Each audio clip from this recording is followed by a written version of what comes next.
everyone, and welcome to another episode of the Football Fignuts Podcast. This is Season 9, Episode 25, all of them together, 375 episodes.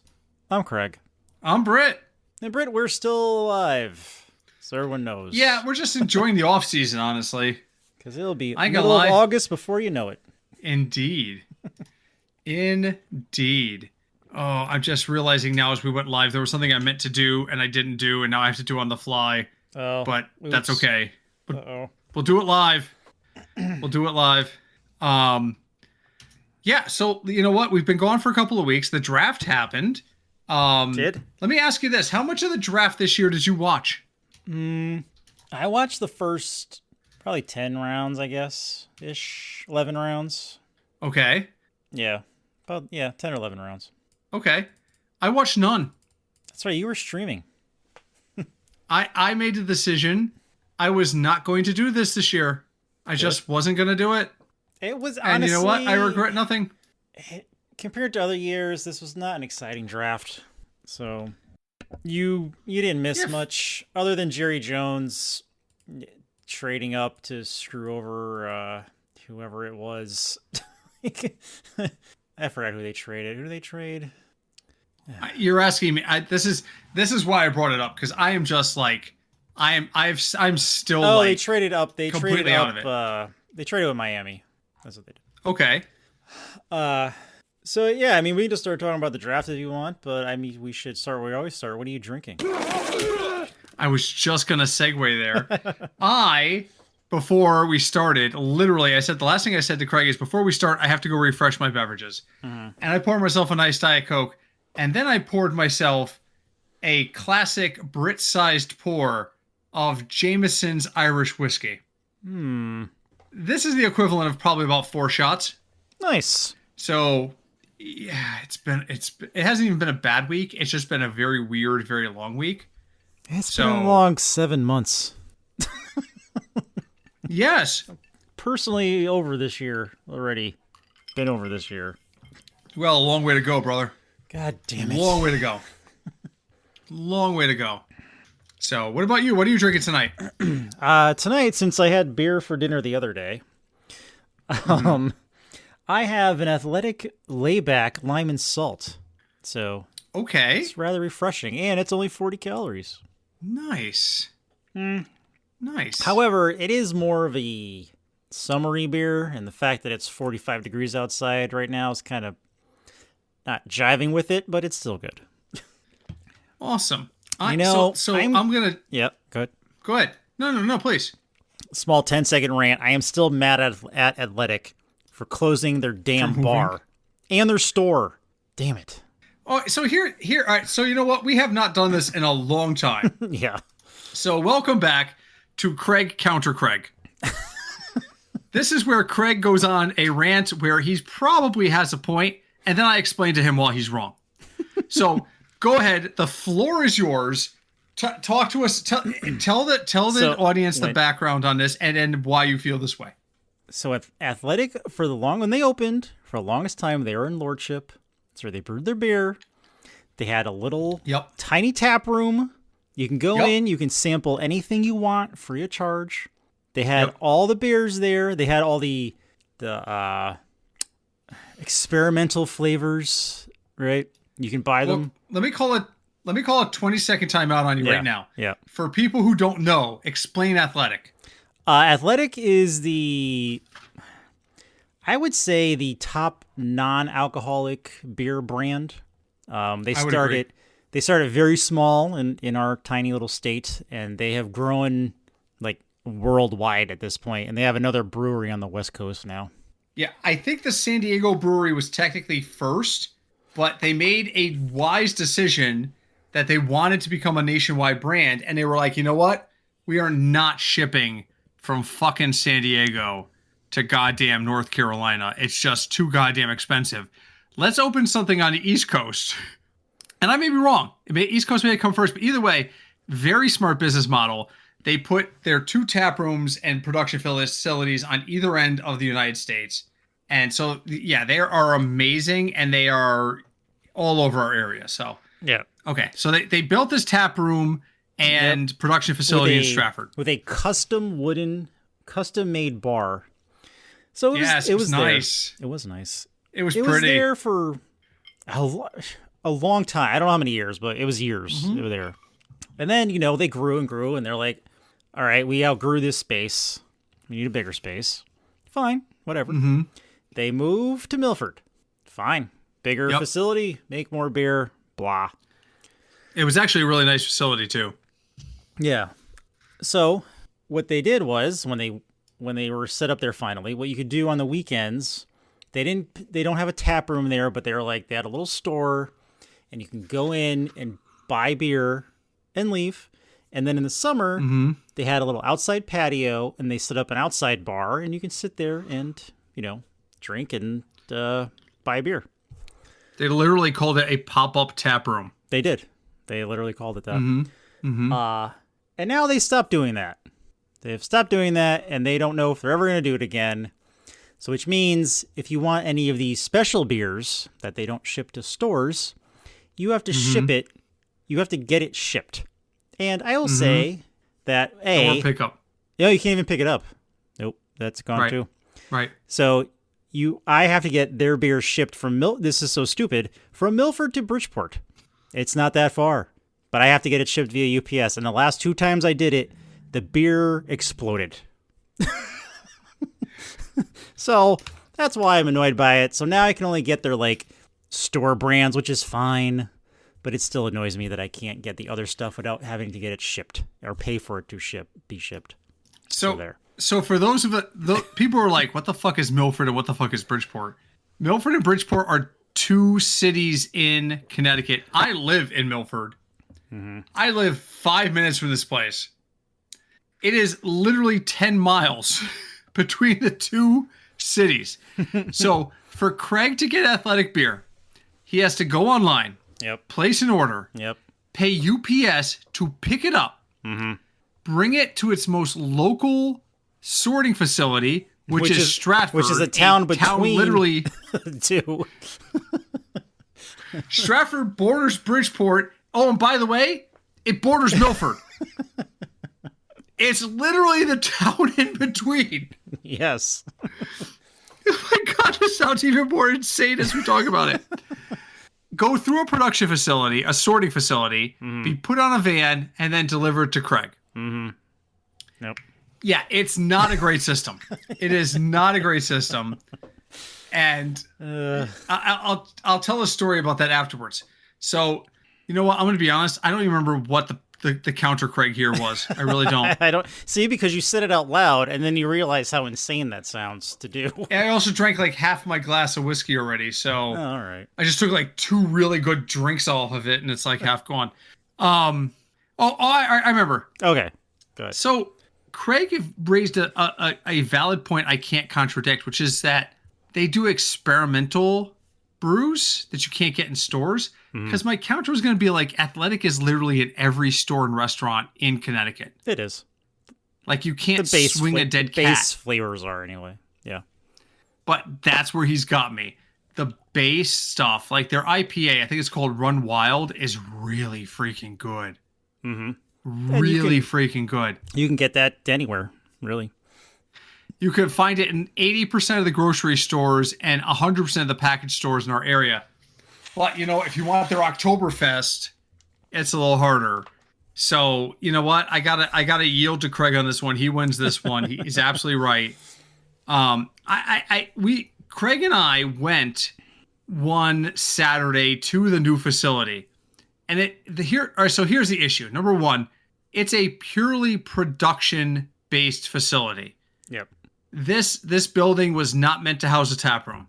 Yep. When they did the pop-up tap room, they literally rolled a cart out in front of the building, put up picnic tables, and said, "Here you go."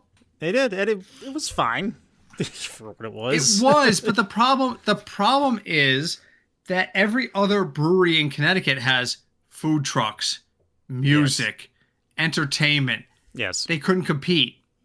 Now, I will say this. Friend of the show, Jasmine, who you know very well, it's a friend of ours who is also a big Two Roads fan as well, used to go there every Sunday because she has become such a beer nut that even on days she wasn't going to Two Roads Brewing, she would want to have like a beer. Mm-hmm. And yeah.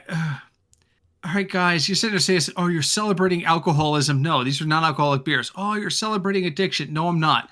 This woman just liked beer. Yes. And it didn't matter if it was alcoholic or not. I think she rivals us in liking beer. Oh, easily. Easily. She's at Two Roads 4 days a week, maybe 5 now that she's retired. It's like her thing.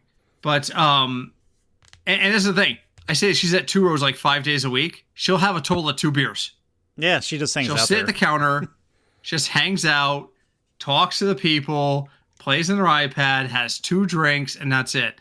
But she'll be there for like 5 or 6 hours. She'll have 2 drinks. I think, you know what it is? It's that breweries now host so many events. She just loves being a part of the events. True. Anyway, so she would go there on Sundays when they were in Stratford. She would stop there on her way to Two Roads and pick up beer, air quotes, for the week.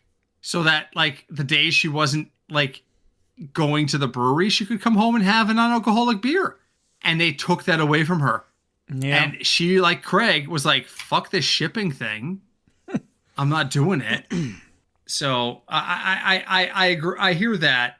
I also remember that our neighbor, back when I lived my previous apartment, back when I was at the, oh God, what do they call it? This is the Milford Control Tower?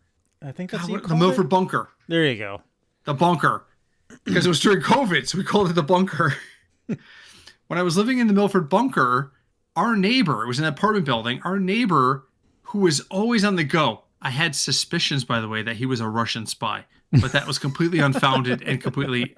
The walls in that place were paper thin, so he'd be on the phone and he would speak in another language that was easily Eastern European. And I'd be like, is this guy a Russian spy? He's never around. All his phone calls are in Eastern European, blah, blah, blah.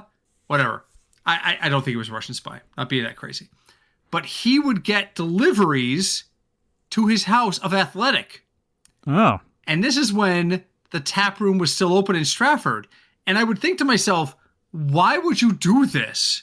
Why would you pay like $15 in delivery fees when you can literally spend $5 in gas to go get this stuff because it's so close to your house? And like you, there were a number of times I'd see the box outside his door and it would be leaking on his doormat. Yeah. Hopefully it's better now. I hope it's better now. Maybe. I hope so. Or maybe it was a UPS like around here didn't like them. I don't know. Well, you worked for UPS. You saw firsthand. They're not the most careful. No. Things get shoved readily. There it is. There it is. So, all right, let's move on to Burning Hot Takes. I am going to just jump in and go first. Go for it. Because it's time for another episode, even though I thought we were done with this shit, of Aaron Rodgers' turns. Really? Oh. So, Aaron Rodgers is a member of the Pittsburgh Steelers whose coach famously resigned this year. Yes. And as part of another thing, which I think Craig's going to use for his burning hot take, so I'm not going to mention. But the Steelers have decided they're not done with Aaron Rodgers. So they placed an unrestricted free agent tender on him. This is historically a very rare move. And today, Art Rooney II, the son of the guy who brought about the Rooney Rule, the exact rule that Florida is now trying to push the NFL to disregard because it's too, air quotes, woke. Folks, it ain't woke to sit there and say, let's give everybody a fair chance. That ain't woke. It's not. If you think it is, take the red hat off your head. It's cutting off the circulation. Okay. All right, with that out of the way, Art Rooney II said, quote, the main thing that the tender gives us is the potential for a compensatory pick if Aaron should choose to go to another team, end quote. Craig, whose side are you on here? Oh, Jesus. So if it's an unrestricted free agent tender, my understanding is they have an opportunity to match the offer and say, okay, you're going to stay here under the same terms. So are you with Aaron Rodgers, who wants the hell out of Pittsburgh because it wasn't the glory?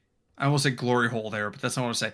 The glorious second coming he thought it would be. Wait a minute. Is this third team, fourth team? Whatever.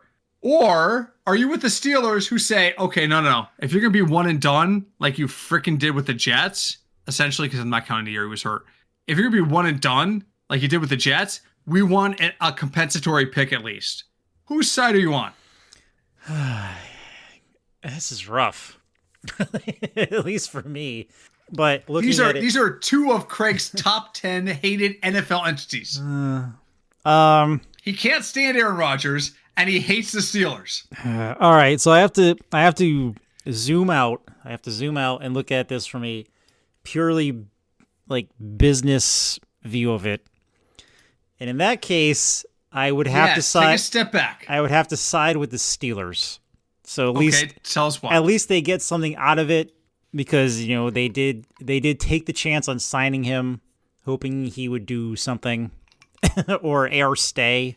So that him being there caused them to sign certain people or draft a certain way. Mm-hmm. So if he's not going to be there anymore, they could have a different team right now. So them getting another pick or a pick for him would make sense, I think. So I'm of the same mind, but for a different reason. I actually don't. The Steelers can't be blamed for this because there's a deadline that they have to meet. I think the deadline was Monday, so they waited till Monday, and they were like, look, Aaron, you're famous for going into these like pre-made earthen yurts in a New Mexico desert for like 6 months during the off season so that you can commune with Kali or whatever the hell it is you look at. And you don't make decisions. So we have until Monday. So we're going to do this if you don't get back to us. And Aaron Rodgers, being Aaron Rodgers, probably was like, all right, whatever. Then checked into the yurt, sat down next to Jared Leto, and was like, dude, you wouldn't believe the shit they tried to pull on me, bro. And RFK Jr., of course, was on the other side of Jared Leto going, tell us, man, this sounds good. So whatever. So I can't blame the Steelers. Apparently they warned Aaron and his agent this is what they were going to do. And, is what it is these days. So Aaron Rodgers came to the Steelers thinking this was going to be easy. And it's not. That's the wrong division. Nothing is for easy. Here's the thing. There's no such thing as a right division for this kind of a move. Mm-hmm. It's hard to plug and play such an important role as quarterback in this day and age. True. Brett Favre tried to do it with the Jets, got him to the playoffs, couldn't get past that. We've seen this a number of times. Alex Smith, Niners to the Chiefs. It only took him 3 years and 2 injuries to get them to the playoffs. It's not easy to plug and play. But people think back, well, Joe Montana in 1993, he went from the 49ers to the Chiefs, and the Chiefs made the AFC Championship that year. They did, but they lost to Stan Humphries and the freaking Chargers. Oh, was that the year the Chargers got destroyed? No. In the playoff? No, sorry. They lost to Jim Kelly and the Bills. Lost to Jim Kelly and the Bills. That a year later was the Stan Humphries year, 94. So that's when they got destroyed in the easy. Super Bowl. Aaron Rodgers continues to play not out of a desire to play football, but out of a desire to show the Green Bay Packers that he is a champion and they are not. And it's not working. The end. It's not working. That's my take. Come at me, bro. Listen, on the other podcast I do, I've been called a fat lesbian like 4 times. In a row? No, not consecutively, different weeks. It's become a meme. But yeah, this is the hill I'll die on. Aaron Rodgers is desperate right now for you to put him in the Hall of Fame. Desperate. Well, he won a Super Bowl. Isn't that a given? Yep. Most of the time, yep. But not always. And he is desperate to prove the Packers wrong for letting him walk. Desperate. Because he is, and I'm going to say this, and I'm going to get a lot of shit for saying this, but I'm almost a full glass of scotch in, so I can. He's a very petty man. And we've seen this. We have seen this numerous times in how he treats the press, how he treats other quarterbacks, how he treats teams he has left. He is a very, very petty man. How he's behaved on the Pat McAfee show, he is a petty, petty man.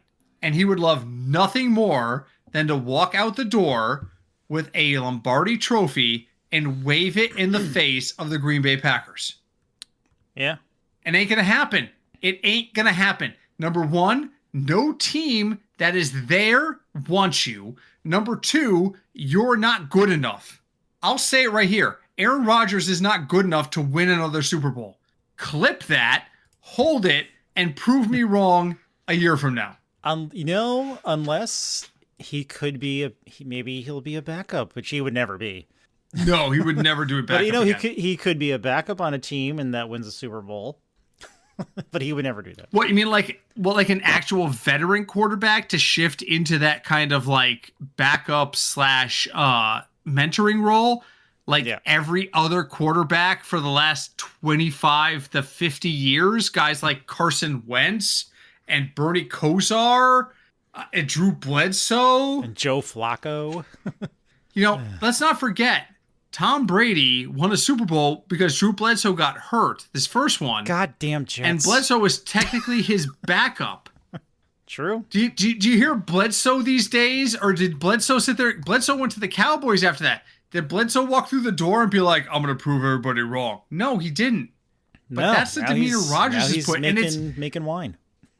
And the thing is, Rodgers has done this since day one, guys. This isn't news. Does anybody remember his draft night? When he was the last quarterback in the green room? Yeah. But, I think... And he was salty. And he didn't, Wasn't there some issue with him and Favre didn't want to teach him anything? So maybe that's where he got it from. Yes! Yes! There was a disconnect where Brett Favre was like, I'm going to play forever. And, I don't need to teach nobody to replace me. There were reports of that. Do you think that Aaron Rodgers would see that and say, man, that is not me. I'm going to treat... Nope. Just kept going. And now here we are. And the whiskey's gone. And we're only 24 minutes into the episode. I don't know what I'm going to do. Get more. It's only going to get worse from Just here, get kids. the bottle. Only get worse from here. Just leave the bottle. I did that. Just leave the bottle. So, quick aside, and I want to get to because we're still in Burning Hot Takes here. I've been reading a book. Okay, so our friend Deb. Hi, Deb. Our friend Deb recommended a book to me. Listening. It's the same thing according to my wife, and she reads more than anybody I know. I mainly use audiobooks, so I was just asking. I'm listening to Dungeon Crawler Carl. Mm-hmm. You would enjoy this book. I have it. You have not read it. I have not. I'm in the first couple chapters, then I stopped listening to it. Not because it wasn't good. I just got distracted with other things. That's fair. I'm in book 2. Mm-hmm. And in book 2, they make it to a pub. And at one point, Carl says to the barkeep, bring me a bottle of bourbon. And I immediately thought of you, because that's in this situation, that's exactly what Craig would say. Craig would be like, bring me a bottle of bourbon. And I'm sorry, the waitress. And the waitress says, you need to be more specific. That could be 10 gold or 100 gold. Okay, so Craig, I'm going to put you in this position right now. I'm going to put you on the spot. The crew has around 10,000 gold. Mm-hmm. And the barkeep says, I can bring you a bottle as cheap as 10 or as expensive as 100. What do you want? What would you answer? 100. 10,000 gold. I want the 100 bottle. In the book, Carl says, bring me something around 50. He wants mid-grade, right? And my first thought, as I'm sitting there listening to this at my desk today, I went, no, motherfucker, 100 gold. Buy the best bottle of bourbon in the place because tomorrow ain't guaranteed. But he did. He bought the 50 gold bottle. And the book points out they brought him a bottle with no label. So they think they gave him a 10 gold bottle and just scraped the label off. But anyway, yeah, when you have time, I would recommend listening to it. It's something you would enjoy. It's definitely something you would enjoy. But anyway, I've been babbling. Burning Hot Take, you. What do you got? So I feel we need to. There was a lot of messages about this, and I didn't go over the whole thing, so we can talk about it. Okay. Sure. Chris Sims was fired by NBC from their Sunday Night Football coverage. Oh, yeah. After he revealed what coaches and their wives have been telling him. Mm-hmm. Well, I'm sorry. Let me finish the thought. Telling him about the Mike Vrabel, Diana Rossini, I think that's how you pronounce it. Yeah. Quote unquote scandal, because we can't go a year without something happening scandalous to the Patriots. Do you think that's a fireable thing? Did he break some unwritten rule, or do you think someone at NBC, maybe even Mike Florio, was like, I really don't like Chris anymore, but I can't just fire him. I need a reason to fire him, and this is a sort of okay reason. So no and no, and I'll tell you why. All right. So no, because NBC told Sims last week they were doing this, and he didn't announce it till this week. They also told Dungy they were doing this last week, and he announced it right away. Because Tony Dungy is like, I'm too old for this shit. Yeah, I got fired. Moving on. Everybody have a great day. Send. And then went back to drinking whatever drink he is on the beach in Cabo.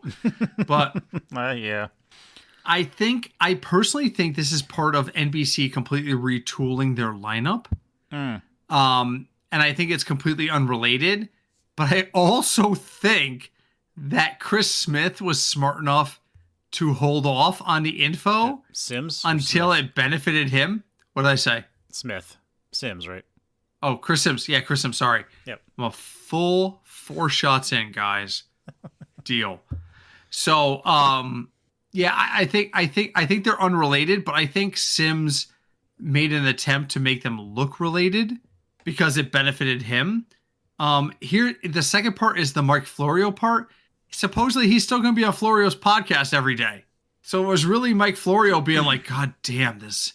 Ugh, he's worse than Phil and with less charisma. I don't think that's it.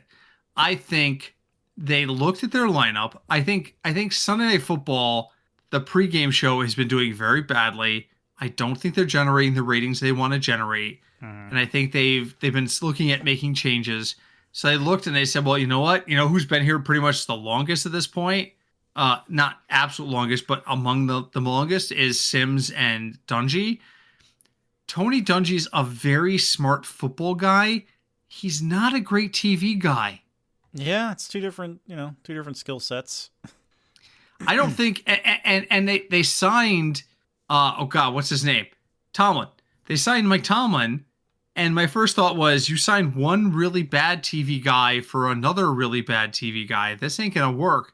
And they got rid of Chris Sims. I'm like, okay, so they got rid of Phil Sims' son, whatever. It's just, it feels like they're retooling. They need to get rid of the Collinsworths. I'm going to say this again.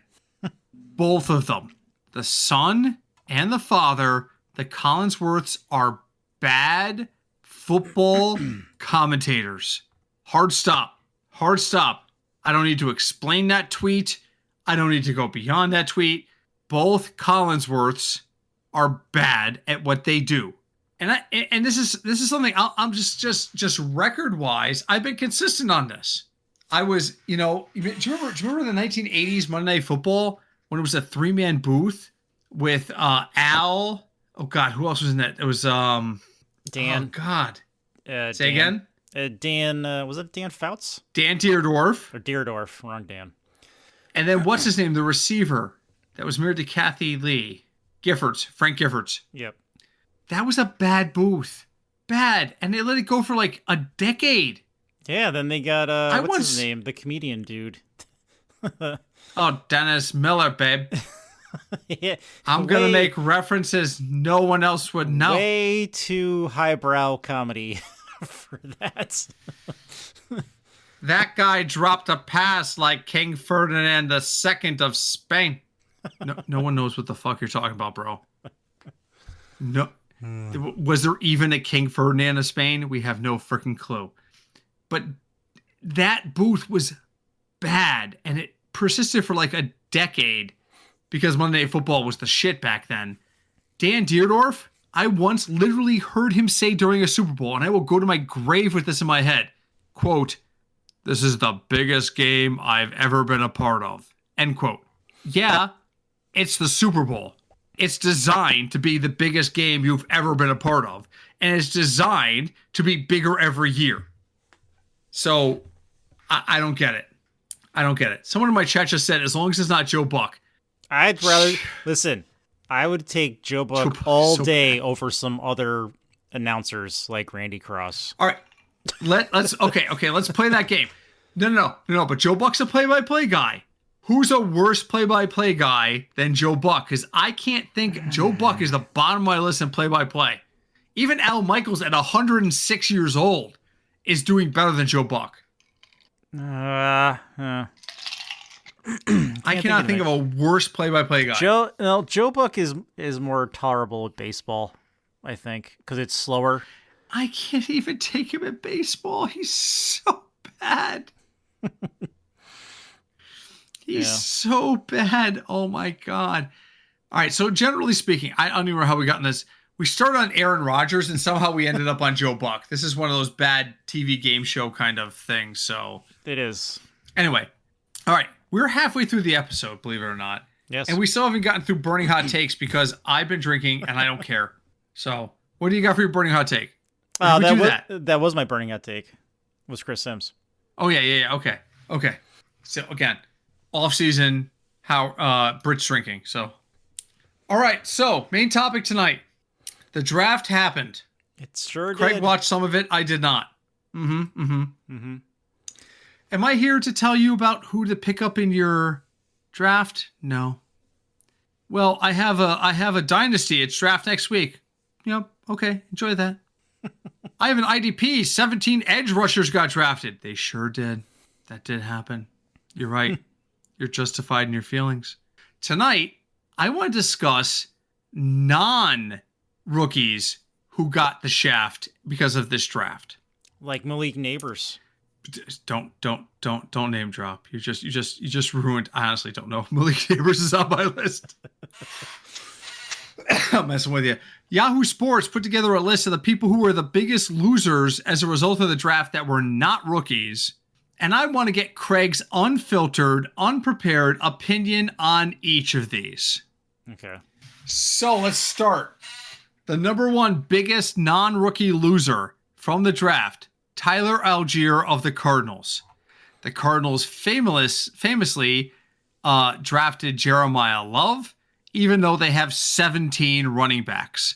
Yes. Because of the position where he was drafted, he is guaranteed $50 million. That is $14 million more than the guarantee that Saquon Barkley got. That is $14 million more than Ashton Genty. That is $21 million more than Kenny Walker, the rookie Texas Ranger. Literally, he's going to be making twice as much as Derrick Henry's guaranteed contract in Baltimore. And by then, we were calling him King Henry. Craig, the Cardinals have a huge running back room. Tyler Algier is there. James Conner and Trey Benson are both coming back from injury. You cannot have 4 expensive running backs on your roster. So Yahoo's telling me Tyler Algier is going to get screwed. What are your thoughts? Let me just look at this roster again. Because we're doing this on the fly. I did not prep him for this, folks. I did not tell him this is where we were going. It's Algier, Benson. Mm-hmm. And then, wait, is Connor still there? Yeah, he is James still there. Conner is still there. He's still there. They are 4 deep with Algier, Connor, Benson, and Love in some sort of order. Let me just make sure there's no... Oh, and Bam Knight. He's there, too. Holy shit. I didn't even know Bam Knight was still in the league. Good for you. Well, I think Bam Knight definitely gets screwed over by this. Oh, yeah, Bam Knight's not even in this conversation. Bam Knight really needs to take his name and sign a WWE contract. So...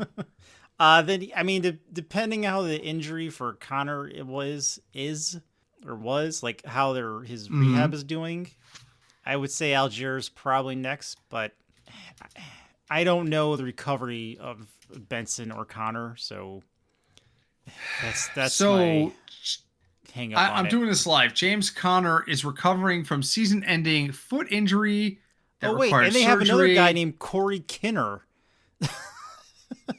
That guy is going to the practice squad. Conner is expected to be ready for the 2026 season. Oh, all right. So what do you do here? So this raises the specter. Why the F did you draft Jeremiah Love? You are a graveyard of like mid-range running backs. Because their quarterback, I mean, if you look at the rest of their offense, their quarterback is Gardner Minshew, Jacoby Brissett, and Carson Beck. This offense is not going to be good. And I love Gardner Minshew. And Jacoby Brissett is a great backup quarterback, but they're not going to be good. Listen, there are 3 people in the Fignuts Hall of Fame. 3 people.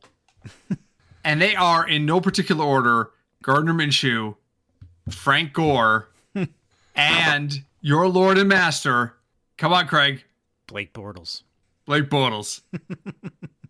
Blake Bortles is the greatest quarterback. And you know how great Blake Bortles is? Blake Bortles has continued to accumulate staffs in retirement. Last week, Blake Bortles went to a bar and he threw for 248 and 2 touchdowns. That's how great Blake Bortles is. He had a porter and he had a stout, and that was 248 and 2 touchdowns. That's how great he is. Okay, so yes, Gardner Minshew is in that pantheon of guys we love here. Okay, we don't have a studio named after him, but Cinch recently moved to North Carolina. True, so that could happen. I can already see this conversation with Cinch. Cinch, we've named your location the Gardner Minshew Memorial Studio, and he's just going to write back one word, no. He doesn't have a choice. Yeah. And that's how we're going to introduce the first time he podcasts with us, whether we have this conversation or not, because we know he listens every week. He loves listening to this.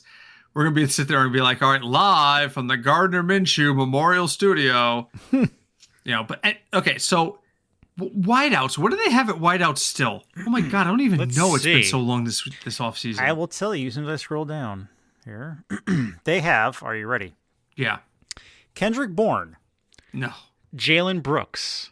I don't even know who that is. Devin Duvernay. I didn't know he still played. Oh, I did not know he was still in the league. Good for him. Bryson Green. Okay, you can stop there. Simi Foku. Marvin Harrison Jr. Okay, that's not a real name. Who's the next name? Marvin Harrison Jr. He's fallen that far on the freaking depth list that he's behind a guy you can't even pronounce? No, this is just sorted. I don't even know how this is sorted. Just by okay, it's not sorted. Okay. Yeah. Zay Jones. Oh my God, Zay Jones. Tajon Palmer. Okay, you're hurting me now. Can we stop? Smith Marset. I'm going to have Reggie Virgil. Xavier Weaver. And Michael, I might seriously log off. Michael Wilson and Andre Bacella. Yeah. You could have said Andre the Giant right there, and it still wouldn't have registered with me. So no one. They also have 12 tight ends. Is this legal? No, we're not doing that. We're not doing that. In the offseason, everything's legal. Everything's legal. So yeah. Okay, so it's fair to say this offense has nothing in the passing game, has a bunch of journeyman quarterbacks, 2 or 3 wide receiver 2s masquerading as a wide receiver 1, and a bunch of guys we can't pronounce. So the Cardinals are like trying to build here behind running back, the one place they were strong. And listen, I am no college football expert. I am not a college football expert at all. But, I'll tell you, Sean and the Source are both very into draft prospects. Mm-hmm. And both of them said the same thing going into this draft. It is a weak offensive draft class. Mm-hmm. Next year is going to have a lot more pop to it. It is. That's when the next Manning comes to the NFL. Right. So I think the Cardinals really should have banked for next year. I think they would have been better off trading out of this spot and getting a first rounder next year, because Love was clearly the best player on the board. But offensively, listen, anyway, I guess. Yeah. Yes. And that's where they're worried right now because they literally, their quarterback room are all filling out applications for AARP. Their running back room is literally spending time between meetings and the rehab/surgery department. And their wide receiver people are a bunch of guys saying, I'm sorry, you are who again? So offensively, they have nothing. At least when they had Kyler Murray, you felt like, and again, I've been a big Kyler Murray stan, so you felt like there was intrigue, maybe some improvisation. It's not there anymore. So Craig, the running backs, let's wrap this one up because I want to get to at least one more before, and we're almost way over time. Yep. Tyler Algier, is he the odd man out, or do we see, assuming everyone's healthy? Assuming you're gonna everyone's have Algier, healthy, you're gonna have Love, you're gonna have Connor, and you're gonna have Trey Benson. Somebody's gonna end up available or on the practice squad. There's no way you can carry all four of those guys. Yeah, it's gonna be Algier or Benson. I think. I'm kind of torn so between the two. It's not gonna be Connor. I think so he too. Till he hurt himself, he was pretty good. All right, one more, and then we'll wrap up. So the number 2 name on this list is a familiar wide receiver from the New Orleans Saints. It's Chris Olave. Why is Chris Olave on this list? Because the Saints took Jordan Tyson in the top 10. The Saints literally have one player of note. One. And it was Chris Olave. And so they went out and they got a replacement for him. Well, Olave has an injury history. This Tyson kid has injuries in college that are insanely high. He is a high-risk player.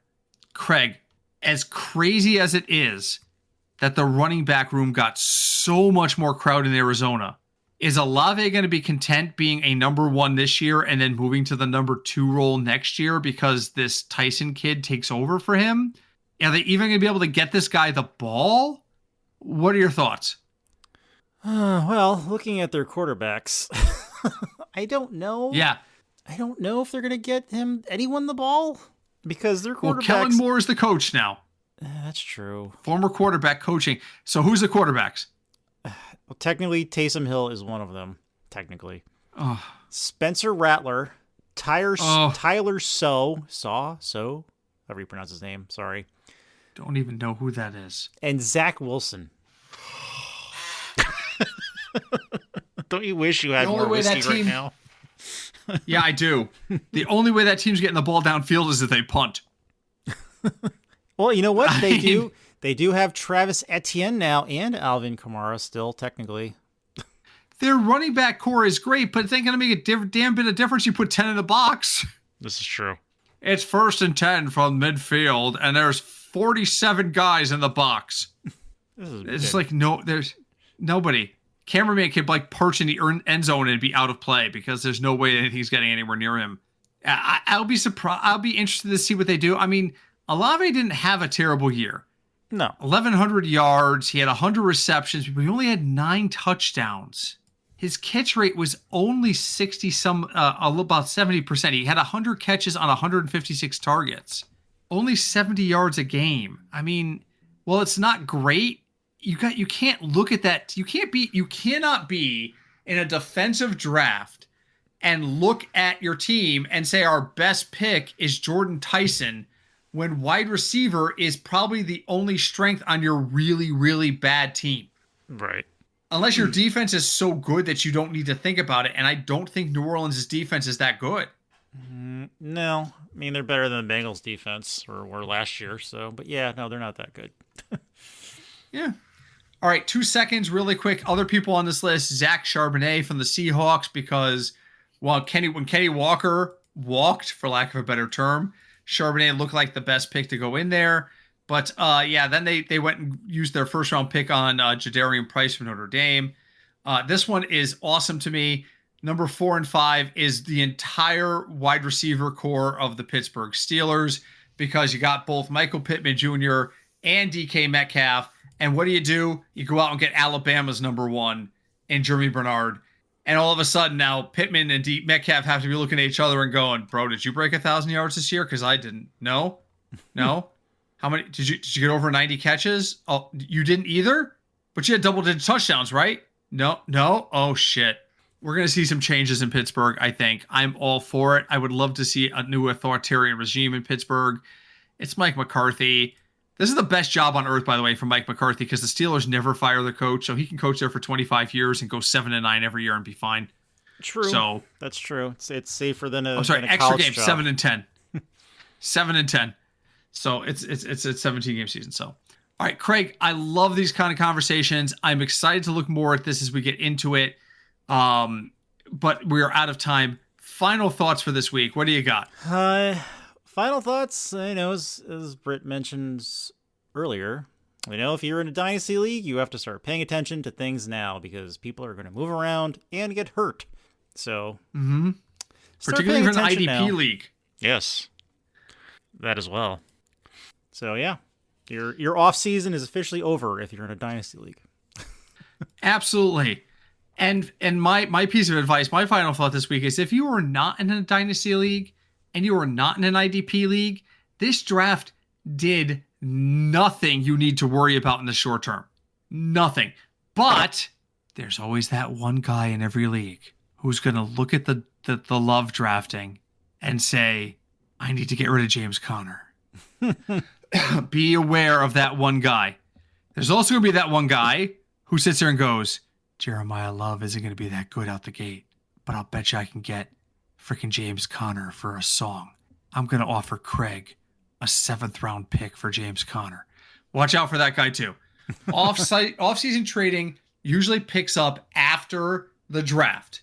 Naturally, because now we know where people are. Now we know where jobs are at risk. Don't overreact to it. If somebody calls you and says, I'll give you a 2nd or 3rd rounder for James Conner, do it. But if somebody calls you and goes, yeah, James Conner ain't going to start anymore, so I'll give you a 10th, don't panic. Don't panic. I have a lot of these guys. DK Metcalf and James Conner are both on my fantasy dynasty team that has done really well the last couple of years. I'm not panicking. Somebody makes a competitive offer. I'll take it. I'll accept it. I'll think about it at the very least, but I'm not going to panic about it. So what you shouldn't panic about, though, is leaving us a review. You should leave us a review. It's good. It's good for you. It's good for me. It's good for the economy. Wherever you found us, leave us a review. Most likely Apple Podcasts. Go on there, leave us a review, and leave us a comment. We would love to hear from you. Along those lines, we would love to hear from you outside of commentary. We're on the Facebook at the Football Fignuts Podcast. We are also available via email at fignutsdfs@gmail.com. Again, that's fignutsdfs@gmail.com. Craig, the off-season is officially over-ish. We're into that weird range where we actually have to pay attention, and the Mets stink, so I have nothing else to pay attention to. So a Mets ticket I think is not much more than or actually it costs less than a Crunch Wrap. We talked about that this week on Boomer Grounds. Terry Zhang pointed out that there are tickets going for the weekend series between the Mets and Nationals for $6 a seat. Yeah, and a Crunch Wrap is $6.36. $6. It would cost me more to get to the game than it would to attend it. But, we'll leave it there. So thank you all for joining us. Really appreciate it. We'll be back probably not next week, but we try to do every other week during the off season. But we'll see. Maybe next week there'll be some news and we'll want to come back. But until then, thank you so much for joining us. We always appreciate your continued support. My name is Britt. My name is Craig. And we are the Football Fignuts Podcast. Hi, Deb.